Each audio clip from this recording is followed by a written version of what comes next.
This is The Baseline, discussing the hot button topics of the NBA. Welcome, everybody. You're tuned to The Baseline. Cal Lee Warrenshaw discussing the hot button topics of the NBA. We are rocking and rolling. And even though we are completely fixated on everything that's taking place with the few games, a handful of games that we have remaining before we really start figuring out where teams are being seeded and the temperature is clearly rising. There are so many things that are taking place right now in the NBA, and I would be remiss if we didn't give ourselves and our listeners an opportunity to get perspective from where we're coming from.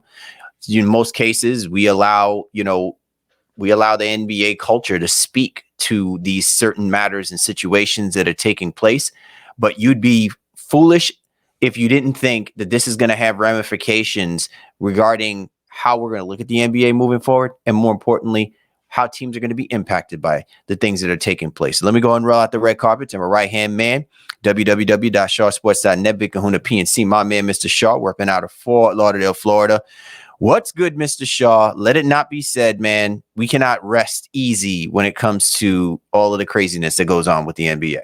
They keep us on our proverbial toes, my guy. And as always, it's great to be here. But the NBA, again, it just is such a incessant news cycle that continues to happen, and not always good news, as you'll find out from the Memphis Grizzlies standpoint and all the things that are going on there. But yeah, man, it's going to be an exciting last month and a half here of the NBA season, just the way we like it. Yeah, absolutely. Now, before we get into the news and notes that are taking place in the association, just letting you guys know, we got a great show on tap. In a little bit, we're going to have premier guests to jump on board to help us talk about two teams that seem to have our attention a little bit, some in a good way and some in a very precarious way.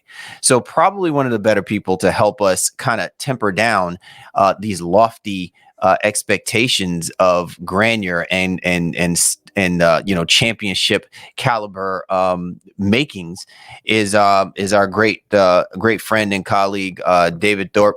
Coach Thorpe is going to be joining us in a little bit, and he's going to help us break down, what's going on with the Phoenix Suns, and more importantly, what's going on with the Boston Celtics. Shaw is already like, you know what I'm saying? Like you could just see the microphone. Is it shaking? Is it shaking a little bit? I'm doing my best to keep my microphone still, because if I mention that team's name, man, it might knock this microphone right off of the desk right now. So. I love how you said more importantly, though, as if the fans are Celtics fans, but our bias is not showing at all. Yeah, none whatsoever, right? Like, because what's an NBA championship without the Celtics representing, right? Anyway, great show on tap, and as always, we appreciate you and yours for hopping on board with us. Be sure to get my man Shaw at Shaw Sports NBA. Get at me at Game Face Lee. The show's Twitter handle at NBA Baseline, available on all the major platforms. You know where to find us. Just put the baseline in and add us on. Now you can also check out our episodes through our home website, www.thebaselinenba.com. And in those of you who are catching us on YouTube, hello. You can also make sure you could rock with us and ride with us on 19 Media Group. So be sure to go to www.19mediagroup.com. 19 Media Group, we running these content streets so you can catch a plethora of great forms of podcasts and shows that cover the gamut, whether it be sports, music, entertainment, culture. You want it, we can give it to you. So be sure to check out 19mediagroup.com. So Shaw, let's go ahead and get right into the big elephant in the room. And that's, maybe it should say the big grizzly in the room, right? Because it's grizzly. It's bare.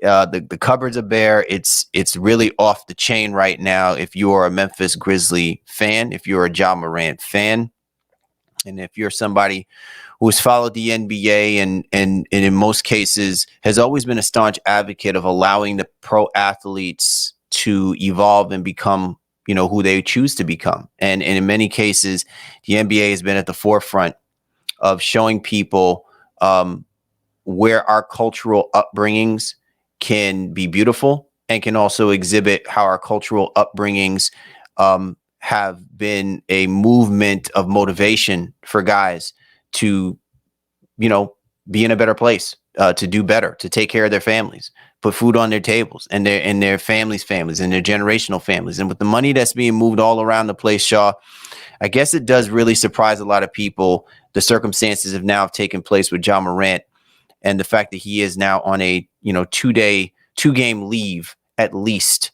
with regards to the incident that occurred this past weekend. I know you're going to speak to it because obviously there is aspects to this thing that I think is playing out. I think the most important thing that I think tends to be left out is the NBA, while there's privileges being in this, in this circle, so to speak, if you're a pro athlete and you're making hundreds of millions of dollars, you are not completely outside the proverbial circle of the law, right? And so now there are things that are following up with regards to this situation. The Denver police apparently now are investigating this situation.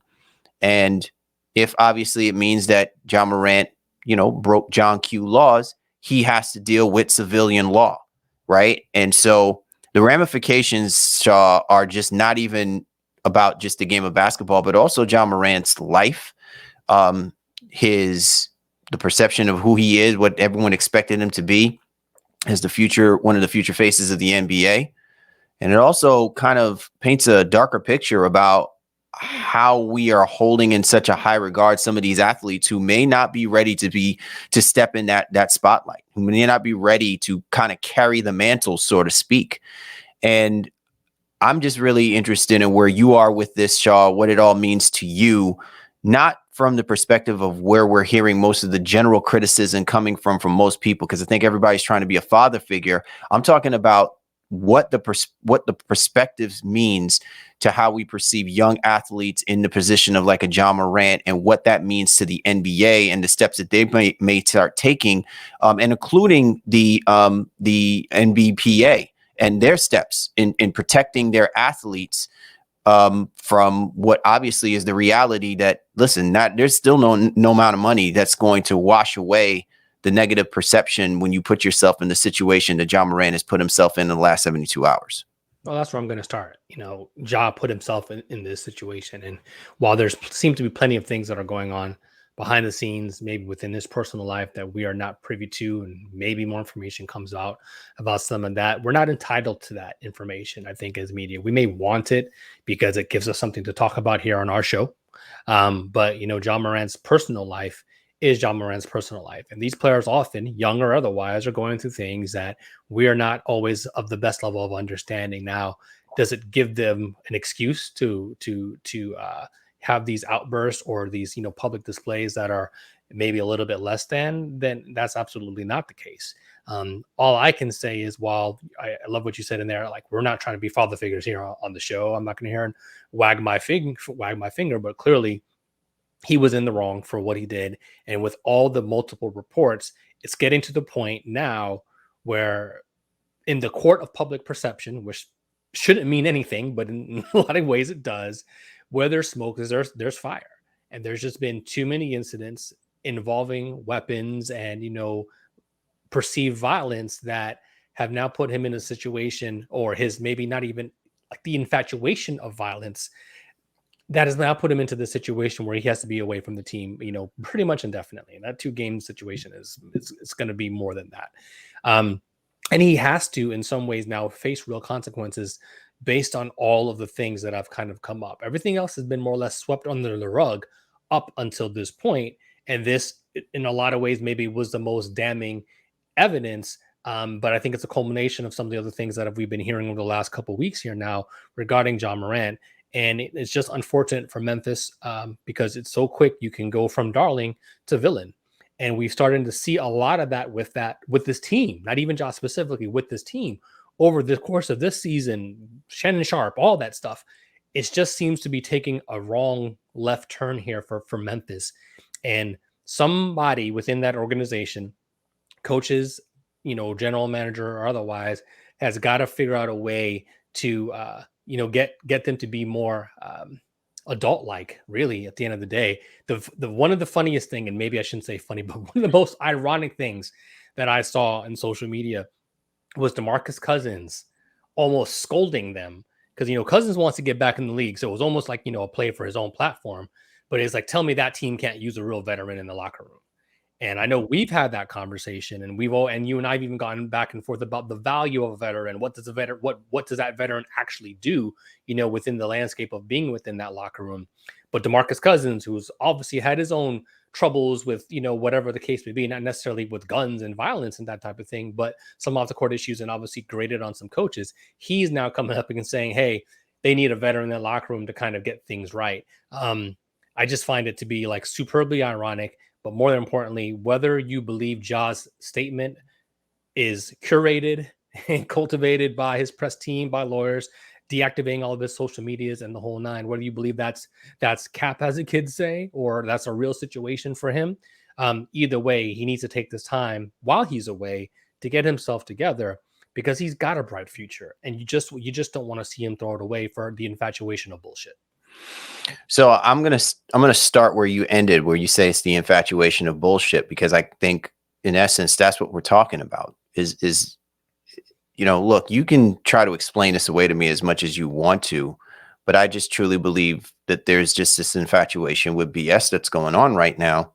And people can take what I'm saying as well, you have no idea, you don't understand. You're absolutely right. I don't understand, because for me and anyone else, we've been raised differently.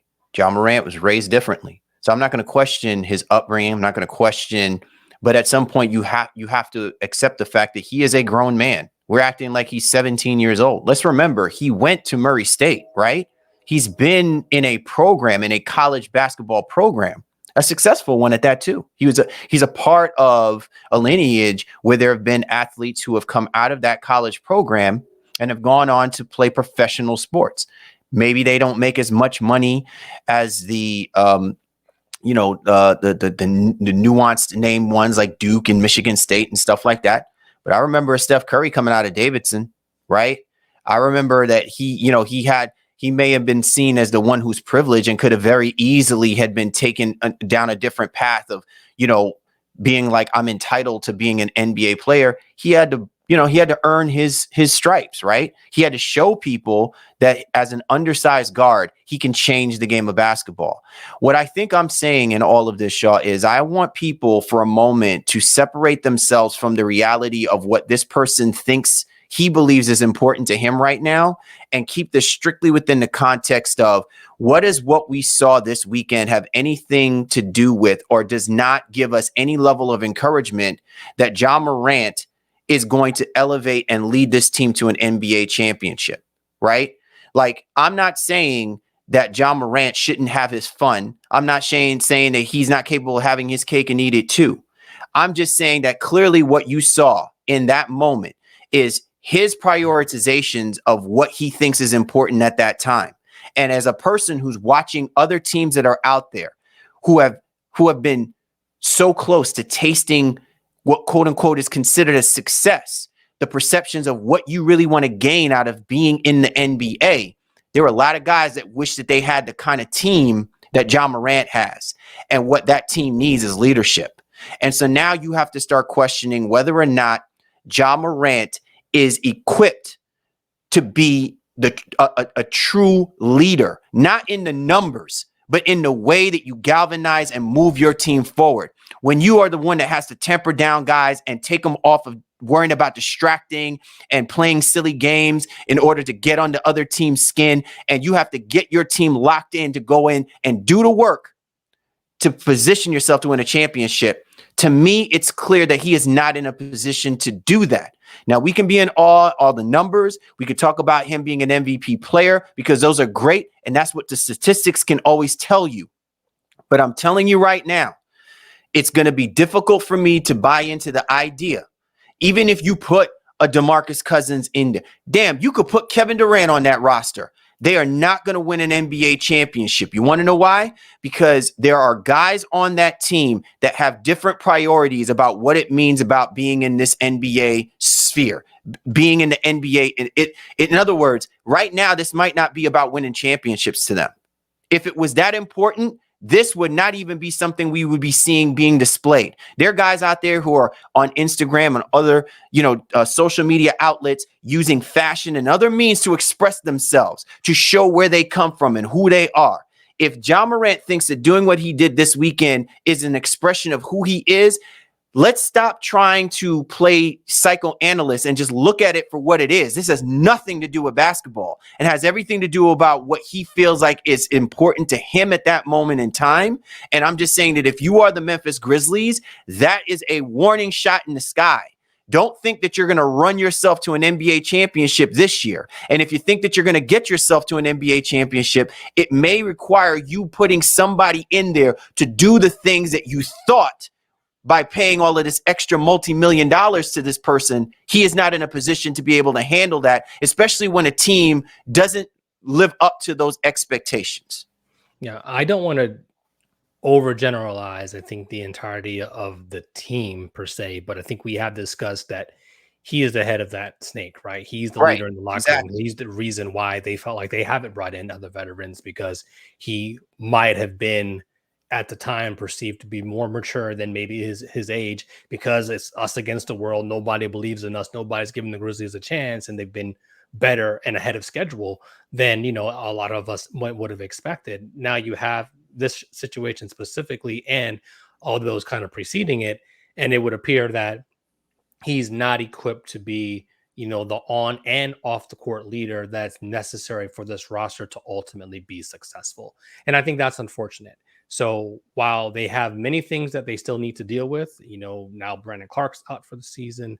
Dylan Brooks is next suspension. Every suspension he's going to be, suspended, or every technical is going to be suspended for games, et cetera, et cetera, et cetera. Those are things that I think this Grizzlies team has to now figure out how they're going to matriculate, how they're going to move forward. Do they find a way to bring in a veteran in this locker room? Is that veteran Steven Adams? Can he come back and be a larger voice than even than what Ja was at the time to help this team get to the promised land that we all think they could potentially get to? And while it may not be this year, it is something that I still think is on the rise. And if Ja goes and gets the help that he's said he's going to go and get. One last thing, Shaw, and I just want people to understand, I am not by any stretch of the imagination trying to excoriate Ja Morant. I'm just simply stating what seems to be true right now in its essence, right? Because if you want to make the comparison of what other great NBA players are doing right now, this has most of what you see them showing you or is a reflection of is things that are related to what they are impassioned about, what the game represents to them, what they're trying to do. I'm not saying emulate. I'm saying if you've ever seen situations where like the LeBron Jameses, the Steph Currys, the Jason Tatums, we'll dwindle it down to even guys that are of his age right now. A lot of the things that they speak to, even through their social media outlets, are channeled through what the game of basketball is giving them and what it means to them when they're putting back into it. And so when you see someone who's doing something that is to the antithesis of that, right? When they're showing you the opposite of that, then it's telling you that basketball is not of the highest priority. That doesn't mean that you're in the wrong. What I'm saying is that as an organization, you have to take that into consideration, because if you're expecting to win a championship, if people are expecting you to be a team that's coming out of the Western Conference, it's foolish to not think that at some given moment, at some given point, these guys are going to look at Ja Morant as the essence of their direction, of what should be valued and what should be considered as important to elevate themselves to compete at the level that these other teams are competing at. And I'll liken this to one other particular situation that just recently happened, non-sports related to our people who follow not just basketball. Fernando Tatis with the San Diego Padres. Perfect example. The guy's got all the talent in the world, but everything shows you that he is not mature to run that team. And it's okay to accept that, because the money isn't what's supposed to drive that. It's the idea that he is so good at what he does in every aspect that he can even take marginal players and make them better. And it's hard to do that when your mentality is not like this 100% of the time. And that's something that we have to always take into consideration when we're putting certain players on platitudes that they may not be prepared for or ready to take on. Well, I'll close only with this thing. I think Memphis is going to take a hard look at this. Ja's family, friends, and all that need to take a hard look at this as well too, and try to understand the influence that they're playing or not playing, positive or otherwise, so that he and this Memphis Grizzlies team can kind of get back on track. It is a big hiccup for them right now. You don't know how much it will derail them this specific season. But I think, as you alluded to, going into the offseason, whatever that may come for them, they do need to get some more adults in the room, if you will. And I don't mean that as a slight in any capacity. I just feel like I think we're at the stage, you're right, where they do need more veteran leadership in that locker room that can help them both on and off the floor as they're matriculating through the season.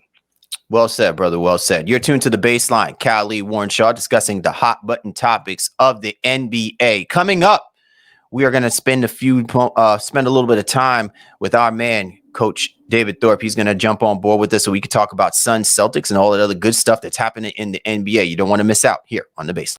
Time to break it down. To the bone gristle. Time now for the breakdown. Cal Lee, Warren Shaw, the Baseline NBA podcast. And on board with us this week, man, and we're so excited to have him.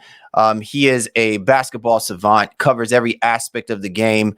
And not to mention, he is a coach. You know what I'm saying? So it's not about just, playing the game. It's also teaching the game as well, too.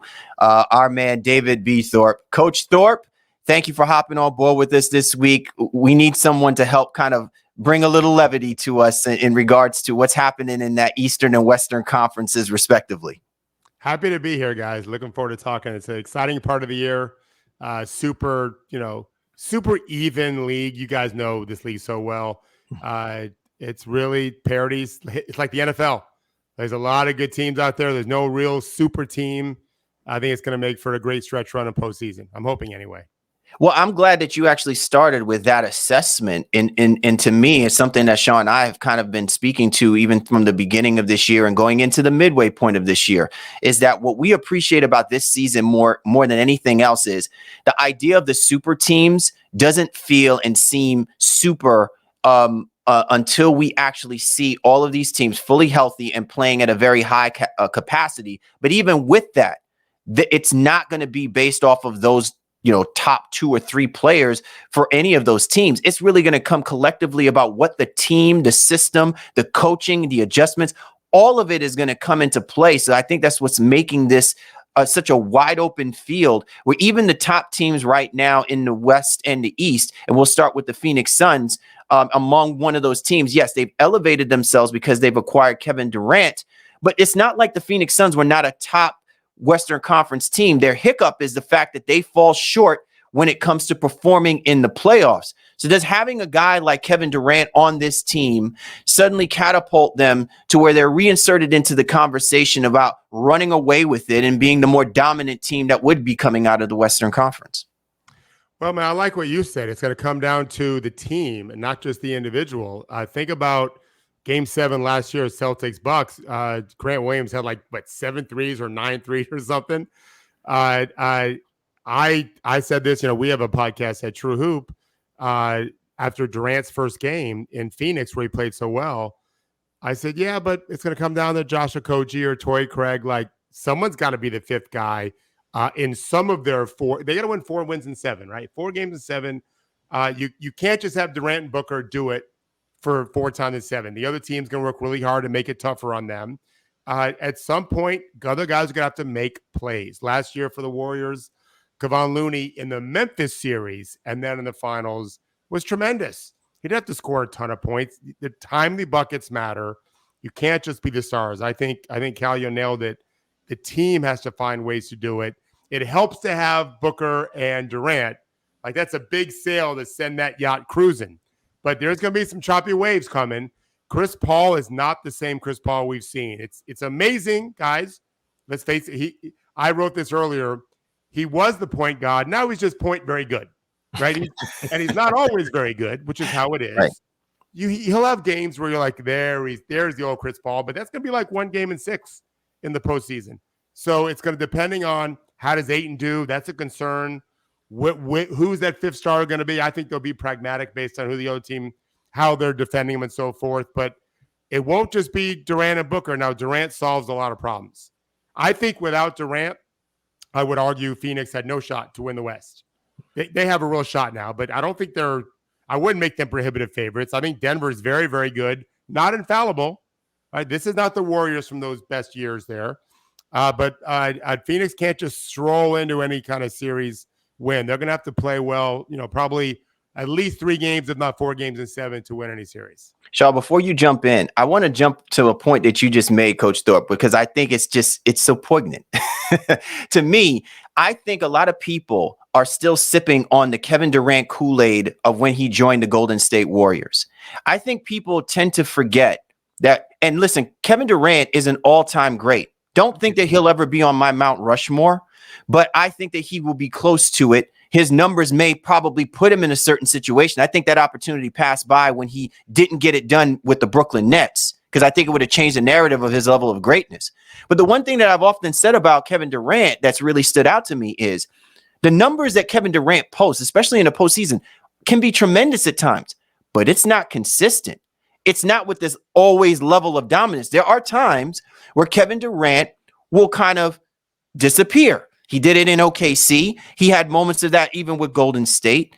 I'm not saying that he's not a great player. I'm just saying I just hope that the Phoenix Suns don't have these high level of expectations. You're going to see Kevin Durant go out there dropping 45 points every single game during the playoffs if you think that that's what's going to get you to an NBA Finals, because that was never how that team was built, especially under Monty Williams. This team has been good because of the fact that they play great defense.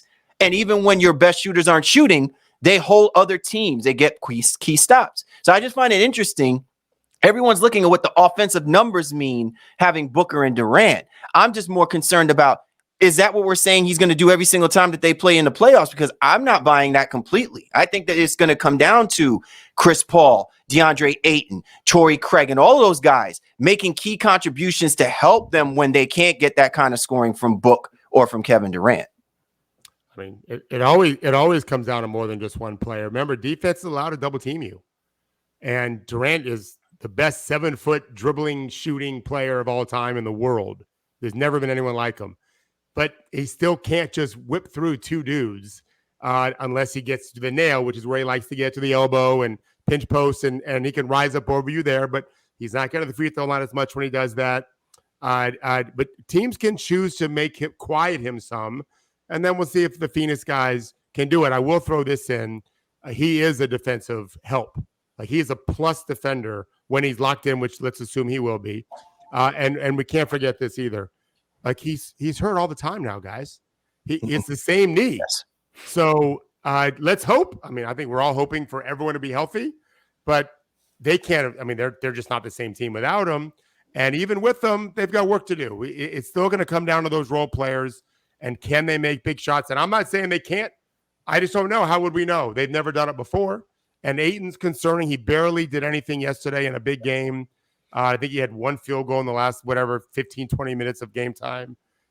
They've got some work to do to convince me they're going to win the West.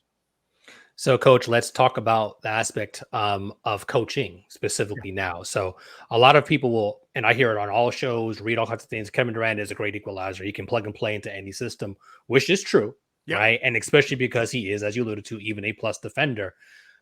Coach Monty now, how does he figure out the role of the others and making sure that they do and are ready? And a guy like Ayton, who even their relationship is tenuous at best, I guess, if you know, from what we've seen. Yeah. How does the role of Monty now kind of figure out the rest of this piece? And now that you've got this great equalizer in KD, but the rest of the pieces still need to fit as you're trying to win a championship. They didn't do it to just, make a greater showing here now. They're trying to win a championship this year and next year, but obviously they got to start this year first. Yeah, I mean, they traded some. I love Cam Johnson and Bridges. I'm big fans of both guys. And they're gone. And so, yeah, you're right. They're trying to win now. I think it's really important that Monty preached to his stars, his 3 stars. We can't just ignore the other guys when you can get your shot. Because if we expect them to make big 4th quarter shots in the playoffs, we got to keep them involved now. So you guys don't need any help getting shots unless the other teams double team, which they will in 4th quarters or in big moments. But even when teams are playing it straight up in the regular season, they do play a lot of straight up defense. We still have to make sure we're getting these guys touches. They're involved in transition. They're involved in our half court sets. So KD, when you're open, I still need you to get these guys the ball some. Chris, when you snake dribble around the high screen and get to your elbow, 16-foot fadeaway on your right side, They're going to be a little pinching it from the corner off Torrey or off Josh. Give him the ball. Not every time. And Chris has no problem doing that, by the way. In fact, I think Chris, his whole career has not been as assertive as he probably should have been because he can score way better than we tend to see. Because he's a quarterback, the old school kind of quarterback that you guys are probably a little younger than me. I'm 58. So I grew up Norm Nixon, Magic Johnson, Maurice Cheeks. Those are the guys I hated Maurice. I loved Norm Nixon. I was a Laker fan in the early 80s. I watched those games in the late 70s that taped away at 11:30 at night when I was in middle school. That's how Chris plays. And so you need to keep Josh and Torrey, and they're doing it so far, plugged in all game long now, and then also in the playoffs, so that when you need them to play big in the fourth quarter, just like Boston did with Grant Williams, they're not going to suddenly feel like, wait a second, I haven't touched the ball in weeks, and now you need me to make shots? You got to make sure you feed them something now, and that's got to be messaging from Monty. But I will tell you guys, I think KD is great at that. That is not, to me, the guy could score 40 a night his whole career. I don't care what defense rules were in the day. The guy's a 40-plus per game scorer because it's so easy. I've always really appreciated KD's feel for the game. He's not just a super skilled big. He's a genius basketball player, just like Harden is. Genius player. Because he knows I wrote a book in 2017, Basketball is Jazz. You can't just have the trombone guy just playing all the time. Basketball is jazz. We all got to feel the part. We have to know when to step it up. We have to know when to recede a little bit, take it back. I think KD is a genius at that. But these are new guys. So that's a factor. And it's not just offense. Defense is about Jazz too. They got to you can't just have KD be the rim protector all the time. He'll get hurt. He'll get in foul trouble. He'll wear down. They've got to pick their spots with him. And they have to let Torrey and Josh continue to grow as defenders, because you just lost. Cam Johnson's an excellent defender. And we know about Bridges. These other guys got to learn to step up and do their part too. So I just want to follow up with this one quick question. And I mean, again, you can't be in the mind of Monty, right? But at what point, like if that doesn't happen, right? Like how do you drill that in? How do you ingrain that, especially at this part of the season and practice time is limited, et cetera, et cetera, et cetera. Is it, hey, you missed that play, you call a timeout, and you have that kind of conversation with a KD or even Book. And Book's obviously been there and has more of a rapport with some of those guys too. But I get the sense that KD obviously wanted to come to Phoenix because he really appreciates Booker's game. That's quote unquote documented, so to speak. Book seems like, I'm going to get these shots off. And I don't know that there's going to be this push and pull between the two of them. I think they're going to figure that part of it out. As you alluded to, Chris will just kind of acquiesce in general. But if you're Coach Williams and you don't see those others getting involved, how do you address it? Like, is it in the game, or do you wait till, on the plane kind of coming back and say, hey, don't forget about these guys? What a great question. Really appreciate that. I do a lot of these and I don't get great questions all the time. Okay. So here's the answer. One of the epidemics we have in the NBA is the coaches have gotten way too general in their instruction. You guys may or may not know, I work with a lot of NBA players. I speak to them all the time. Some of them ask them to text me at halftime. I hate doing it, but they feel like no one is giving them any guidance at halftime. The better coaches tend to do a great job of that. I don't have to worry about it. They're always searching for more information, and they are sick. These are players telling me they're sick of the generalizations. Be specific. To your question, Warren, the way Monty does it is constant, consistent, specific messaging. It's not just, guys, let's share the ball. You hear them say it all the time on TV. We don't really know what they're saying because they're not supposed to tell us the secret stuff that they're saying. But I'm telling you, they're saying very similar things oftentimes when they're not being mic'd up. And Monty has to be specific. Devin, Chris, Kevin, in these situations, right now, we're up 12 with 7 to play. We're probably going to win. Yeah, I know you can get your shot. But Torrey is sitting there wide open, and we need him in April and May and June. We got to get more looks for him. We got to get Josh looks there. Chris, these guys know how to create for others, even though they can get their own shot too. You draw the second person. Let's get that extra pass or the third pass, and let's make sure these guys feel. I would put it this way: we want these guys to have the best month of their careers offensively now, so that we get into the playoffs and they're cresting, right? They're rolling, and their confidence is a big part of this game. We want these guys confident because it's going to be hard to get them to manufacture their confidence in the postseason if they enter the postseason not so confident. Whereas those three guys with the balls in their hands all the time. In any one game, things can change. I can go, any one of those guys. Well, Chris can probably go for 50. We know Devin and KD can. They can get themselves rolling fast. We have to be mindful of these other guys who are used to playing off other people anyway. The other part of this, guys, and I probably should have said it before. I mean, Chris Paul, point guard, Hall of Famer, and all of that. KD is almost like an icon to a lot of young players. They were playing 2K with him before they got to the league. He was so good at Texas. These guys weren't even paying attention back then, but they know it. And he's a good dude. I've coached players that were his teammates. They loved playing with KD, and he was great in Golden State at kind of connecting with guys for the most part. But he's still. You don't want to take a shot thinking, oh, man, is he going to be okay with that? He's got to be the one saying, take that shot. He did it in Brooklyn. It didn't work out, but he did say it. He tried to get Ben Simmons to be more aggressive. Good luck with that. It didn't work out so good. No one would succeed with that. That was Ben's fault. But he needs to do the same thing. He needs to tell Torrey and Josh, get your shots. Even if you force some, we'll be okay. When KD says that, everything's good. If he doesn't make them feel comfortable, there could be some complications. And to your point, you said it, Warren, there already is an issue with Monty and DeAndre. Clearly, I don't know why. He got paid. I know there was a problem before. At the end of the day, he got his money, and he has not had a good season, and that's got to change for them, in my opinion. Coach Thorpe joining us here on the Baseline. Be sure to check him out on Twitter at Coach Thorpe. And we're discussing, the teams that are, getting the most shine right about now, getting the most spotlight. And great insight on your part, Coach Thorpe. I know we're going to transition to talk about the Celtics in a little bit, but I want to hearken on something you just talked about, because I think to me, it offers another interesting question. Having a guy like KD, who is a multiple champion, right? He's been in the NBA Finals multiple times. This is something that Monty Williams wants, right?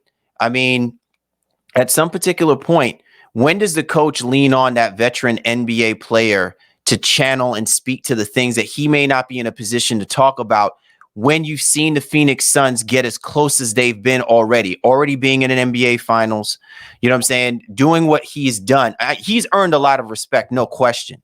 I'm just really curious on when do you find that balance when you allow the players to do something a little bit more of that coach work, so to speak, because you know that what you've been communicating through to him and to other players, they eventually will will be able to communicate and translate that, and it permeates to the team. So it doesn't have to be where it's only your voice, and it makes it easy to be tuned out if they don't achieve the ultimate goals that they set for themselves.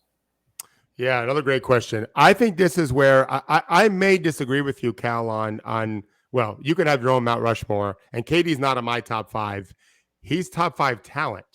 This is what's kept him from being in my top 5. I can agree with you on that. I can definitely agree with you on that. But if we're talking about all-time great players, I don't have – and like I said, I'm going to give him the same way I gave LeBron James that benefit of the doubt. I want to see the body of work as he starts nearing the twilight or towards the end of his career and seeing what those things kind of look like. Right. So to me, what's kept him from that level, because talent-wise he has it, skill-wise he has it, dedication he has it, is you guys know KD. He just wants the ball. He always says that, right? Just want to hoop. Sorry, man. Like, you don't have that luxury. Steph Curry just wants to hoop, but he doesn't. Steph's always putting out fires. Everyone who follows Golden State, and I've had players, I still have players that I help better playing there. He's the one. When Draymond and KD had their issues, Steph went to their homes and try to solve problems, right? When KD wanted the ball in Golden State, Steph passed it to him, even though you could argue he was every bit his equal, which he was. KD it can't just be, I'm just here to hoop. No, you need to be a leader. And you need to. You've got 2 rings, right? You've been to multiple finals and lost 2. You need to be more than just that easy money sniper and a good defender, or even a great defender. We need you to buy in and lead. And so my definition of leadership, which I say all the time on True Hoop, at True Hoop, is leadership is breathing spirit into the hearts and minds of others.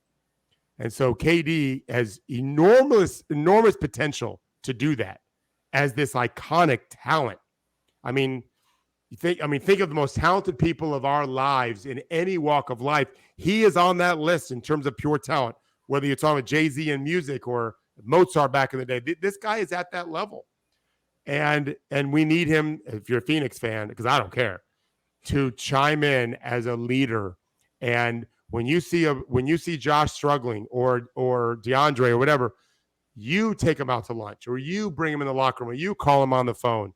Don't turn inwards. Show some vulnerability. Talk about what it was like to tear your Achilles in that finals when you lost to Miami the way you did. Like chime in on that, and then I think Phoenix has a better chance. But we've not seen him do that before. That doesn't mean he can't do it. People can grow and change. I certainly have in all my years. He can grow and change, and this is a time. This season's wide open, guys. There's so many good teams, and there's so really no amazing teams. They're just one of the really good teams. KD can push them to another level, not just with his play, but with his ability to lead and inspire. So I'm going to put you on the spot a little bit here to close out this Phoenix conversation. Yeah. So in that, how much do you think Durant specifically might have learned and gleaned from the Brooklyn situation, and however it crash and burn with Kyrie, whatever that looks like now?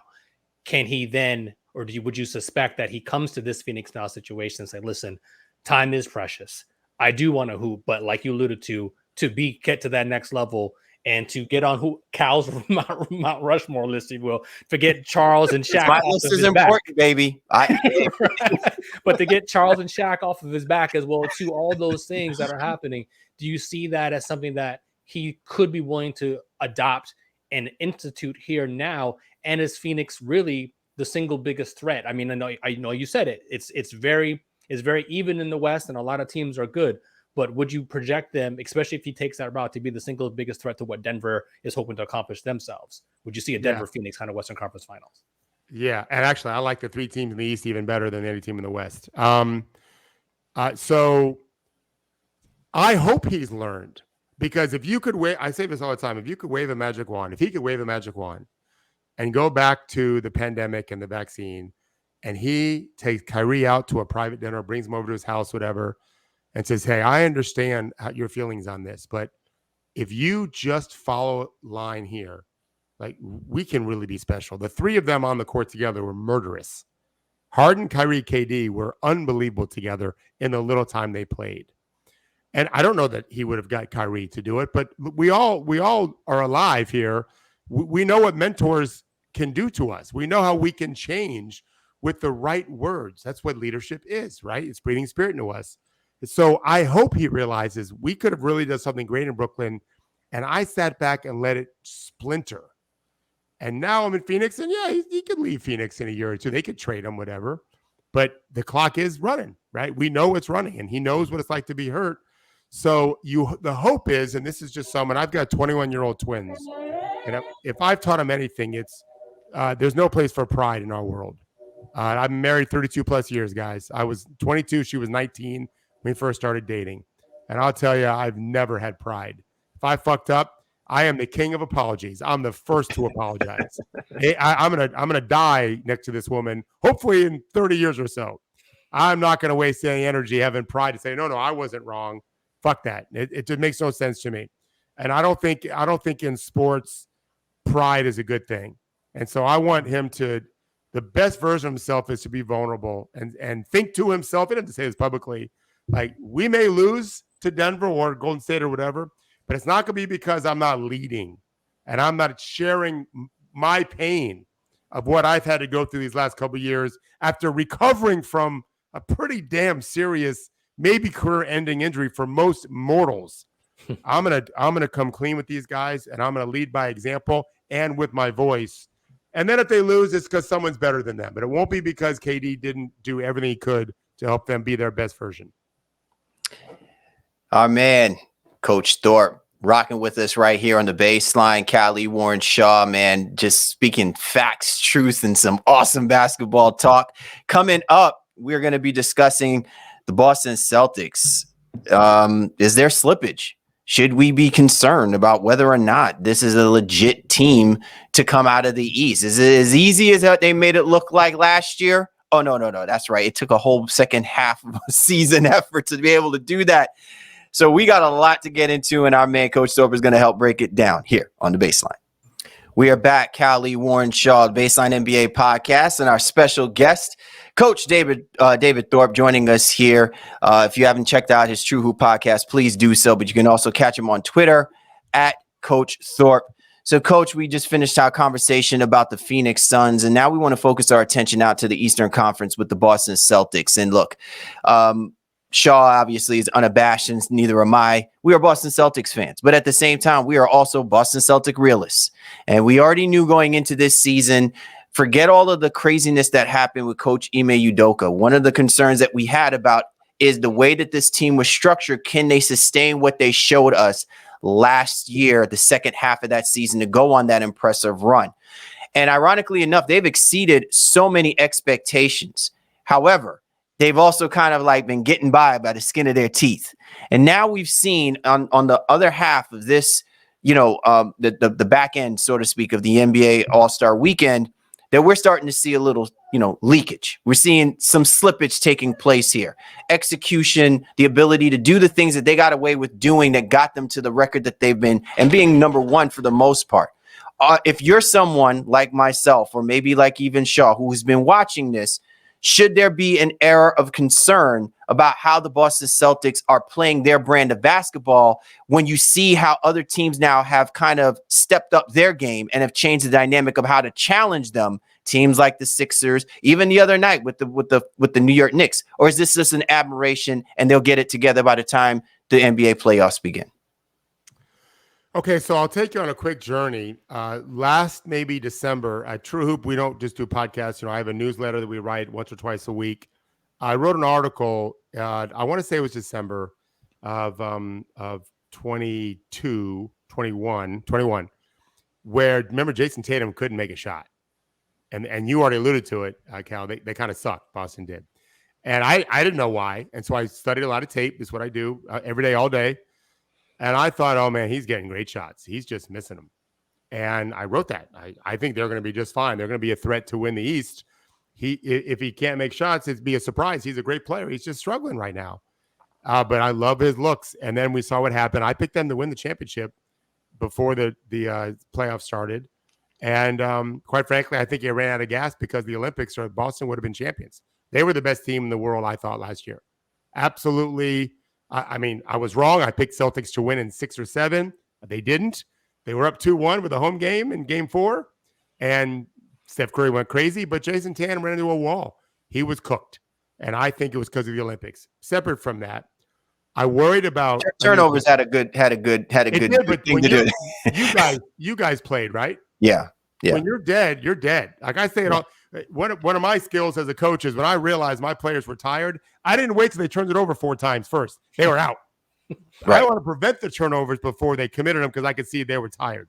Exactly. So I thought that losing him mattered. Like his voice mattered. They had a brand about them, and I think they've done a good job kind of maintaining that. And it's my opinion that they're just coasting right now, because they know the war is about to start. This is just my opinion. I think I understand why you might be a little concerned. I don't care about the Celtics like you do. And so I don't have that emotion. I just think these guys know what's coming. They're loaded. I'm a huge Derek White fan. Malcolm Brogdon, I want to say, last I looked a few days ago, was leading the league in three-point shooting. I'm a huge Robert Williams fan. I went to Florida before Horford got there. I worked with Noah and Brewer, his teammates, for many, many years. They're still very close with him. A big Horford fan. I think that they are the best team in the East, along with Milwaukee, depending on Middleton. So they're my 2 favorites, although I have the Sixers right there as well. Boston, I think, is going to refocus. We've seen this before with eventual champions. They kind of go through a rough spot right around now. All-Star break was almost a month ago. They've still got another, April 9th, I think, is the last game of the regular season.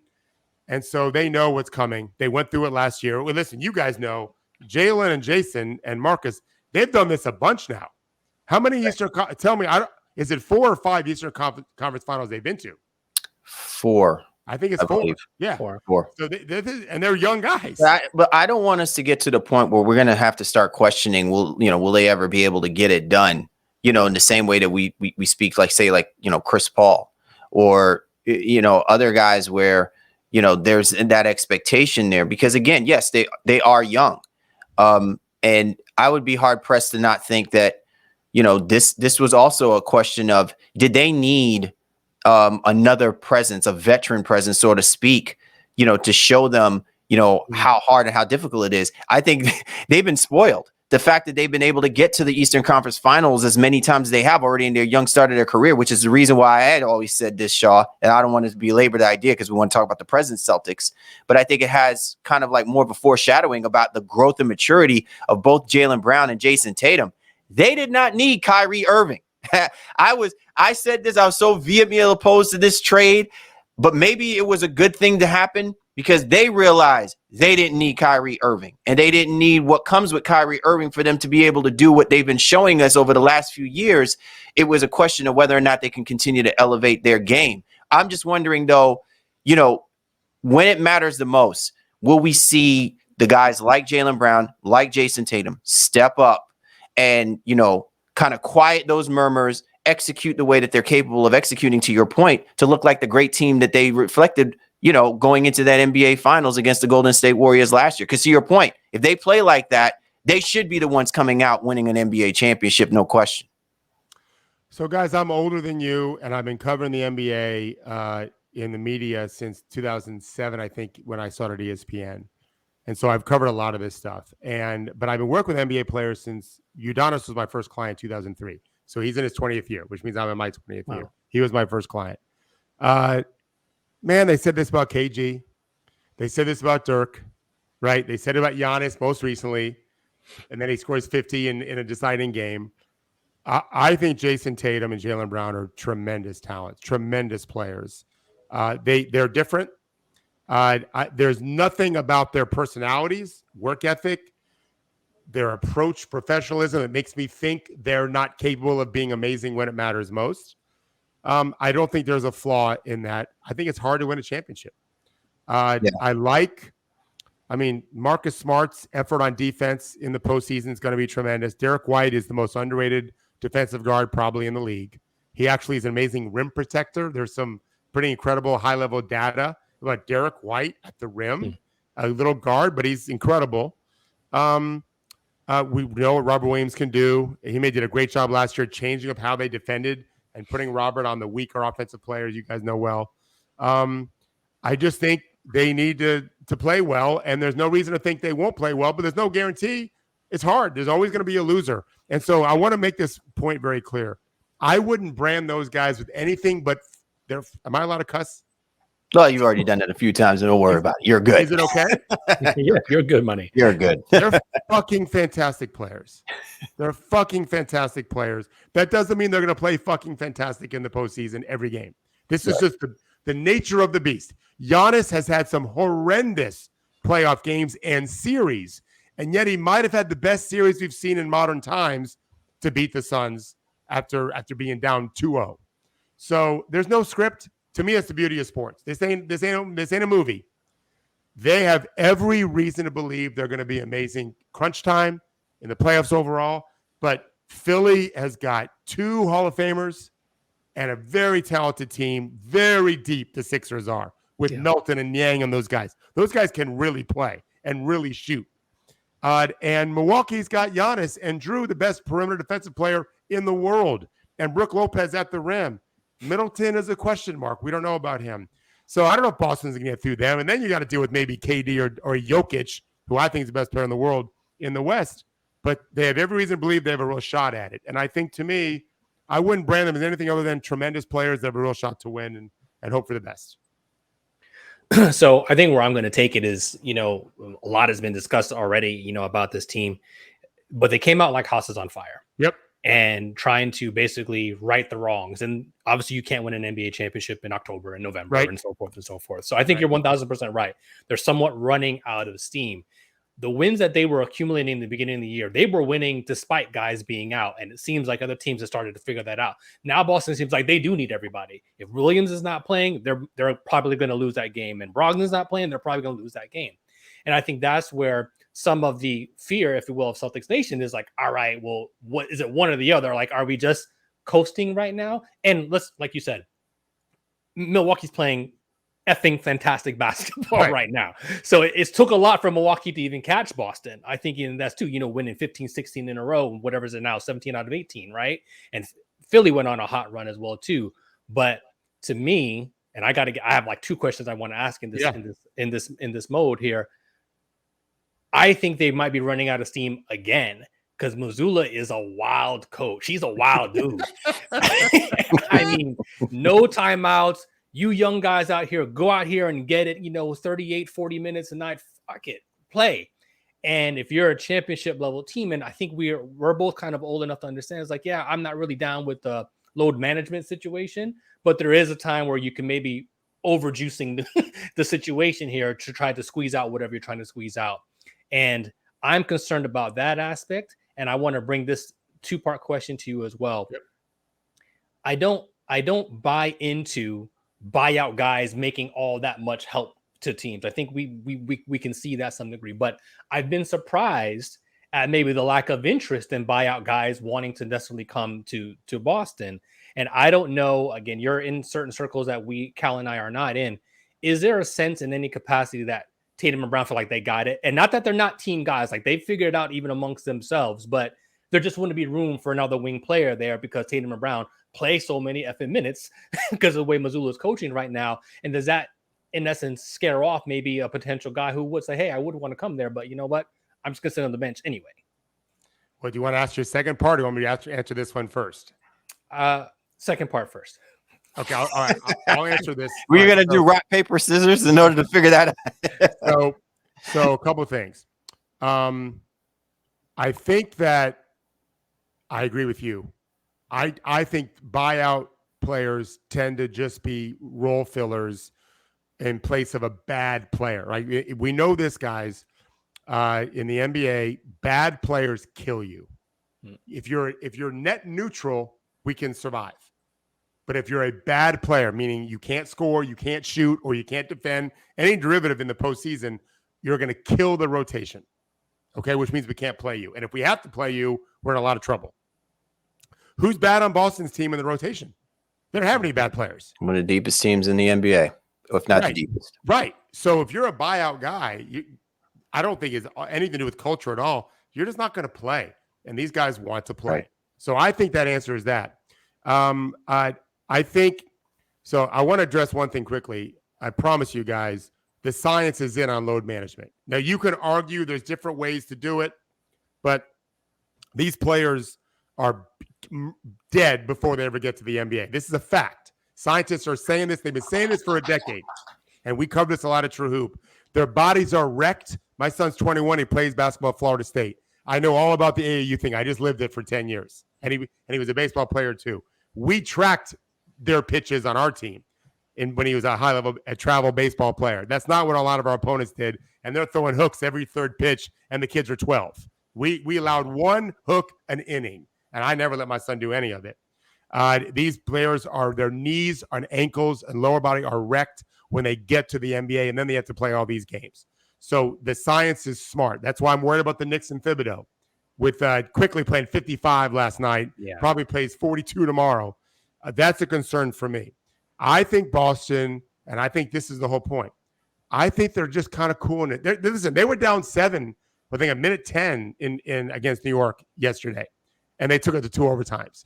They're not trying, but I think there's a level of competitiveness that they achieved last year when they were rolling that isn't there quite yet right now. Not to say that they're purposely not going to it, but they're purposely not trying to get there. Like they're not firing up each other to get there. Let's fight. I think they're waiting. And I think we'll see in round 1. If they really struggle in round 1, it's going to be a little concerning. I'll probably, whoever they're playing, I'll probably pick them to win in 4 or 5. As good as the East can be, they're a terrific team with so much experience. And I want to say one quick thing on what Cal said. I'm so glad you said what you said about the trade with Kyrie, because you can look this up, guys, on Twitter a long time ago when they made the conference finals without Kyrie. I tweeted out, I think it was something like, "Play a game with me." I wrote, "Imagine the Celtics trading Kyrie and Hayward for expiring deals."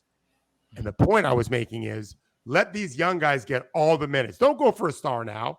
Trade those guys for, I said, Lou Aldeng or whatever, just because you had to pay all these young guys. Keep Rozier, who was on that team that made the conference finals that year. He's an amazing offensive player. And let those guys develop. And then you'll have money to see what else you want to do. And Celtics Nation destroyed me, saying, "Well, are you kidding? We got Hayward and Kyrie coming back with these guys. We'll kill it." No, you won't. That was what I thought. No, these guys is all you need. Let them be the face of your franchise, not Kyrie and Gordon. And we all know what happened. Boston's got a lot of pressure on them, but I just think it's super important to understand that it's not like they're the best team in the league by a mile. There's 3 or 4 highest level teams. They're in there. If they lose, it's not a reflection of their character. And I believe coaches can get better too, just like players. He's a first-year head coach, and there's a lot of pressure there with those expectations. I'm not going to judge anything until we get through a couple years. I think Boston's going to be right there for years to come. They have maybe the best duo in the league in that wing tandem. Man, I swear, if this could be a 2-hour show, the places we can go, Coach Thorpe, you would be navigating us through all of it, man. I mean, it's just been remarkable and refreshing to be able to get you on and really, like I said, you bring levity to the situation, because this is exactly what our expectations are. And when it comes to how we're looking at these teams now, only with a handful of games left, you have to be crazy not to be able to not just look at the numbers and just the scores. You have to look way, way much deeper within it. And you do that probably better than no one else. And we so appreciate you jumping on board with this week, to break down 2 teams that a lot of people I know have their eye on with different lenses about what the expectations are going to be for them in finishing out the rest of this season. I appreciate it, guys. And I'm happy to come back on. Maybe when we get to the postseason, if you want. Oh my God, that would be lovely. I say splendid. Coach, as always, man, and we're not one to shy away from it, but please let our listeners know where they can find you, best places they can listen to you and you doing your thing, man, because we would be remiss on not making sure that our peoples are better educated in the finites of basketball education. Thank you for that. Yeah, so I'm one of the partners at True Hoop. I've been there 4 years now, and so we have a newsletter. You can go to truehoop.com and subscribe to it. We have free subscriptions. We also have a for-pay newsletter. Every NBA team subscribes. Every agent, every media person that covers the teams and writes about them, whatever. We try to be really smart about on-court analysis, and then we do a podcast. My partner Gerard Hector produces it and hosts it. He's great, New York-based guy, big Brooklyn Nets and Memphis Grizzlies fan. And we try to really cover the league in a very unique way as a coach. And I've coached, I think, 99 NBA players now in my career. So I'm lucky enough to have some insight that maybe not everyone always gets. And I listen to you guys and all the smart guys covering basketball to try to make sure I don't miss something. I watch 4 games, 5 games a night. As soon as we're done here, I'm going to watch 4 games in my office, which I'm in one room in my 2-room office next to my house. This game's hard, man. I try to learn as best I can. And then I tweet a little bit I Coach Thorpe on Twitter, one word, but I'm not really enjoying Twitter like I used to. It's not as seamless for me as it once was. So I don't do it as much as I used to, but you can find us at True Hoop, and hopefully we can teach people something about the game. Once again, man, thank you so much, Coach Thorpe. Be sure to check out Coach Thorpe, True Hoop, and the collective. Be sure to check him on Twitter at Coach Thorpe. You're tuned to The Baseline. Callie Warren Shaw discussing the hot button topics of the NBA. This was The Breakdown. Callie Warren Shaw, The Baseline. And Shaw, what more can be said? I mean, Coach Thorpe, butane, my friend, butane. My guy, that was amazing. I'm really excited that we're able to bring him on and, talk about an Eastern team, a Western team, and the way he breaks it down. And his show really it's phenomenal. And if you listen to The Baseline, I'm pretty nerdy in some ways, it can be, and really kind of breaking down into the nuances of the game. And they give me what I love. Yeah, I mean, and they break down offenses and defenses. You know, they did a great a great breakdown the other day of like Kyrie like blowing a defensive coverage and seeing him basically shit on his face when it actually happened. He's like, because he just misread how that play was going to go. It's just some really great content. And if you're a smart basketball fan, and if you're listening to the Baseline, you are a smart basketball fan, make sure you check out True Hoop, man. Great stuff that they're doing over there on that podcast and on that website. Absolutely, man. Well, so listen, as always, man, we appreciate you and yours for hopping on board with us. And once again, we like to thank our special guest, Coach David Thorpe. Be sure to check him out on Twitter at Coach Thorpe. You know how we roll, baby. This is what we do, man. We amping it up as we're getting closer to that regular season playoff finish line, and then it's on to the playoffs. So we cannot wait to keep doling out the content that you guys want to hear. But we definitely want to get your take on our discussions regarding the Suns, regarding the Celtics. Anything that you want, man, just let us know where you're at with it. So be sure to hit us up at NBA Baseline. Once again, Callie, Warren Shaw, we appreciate you guys. Thanks for hopping on board with us this week, and we'll catch up with you next time.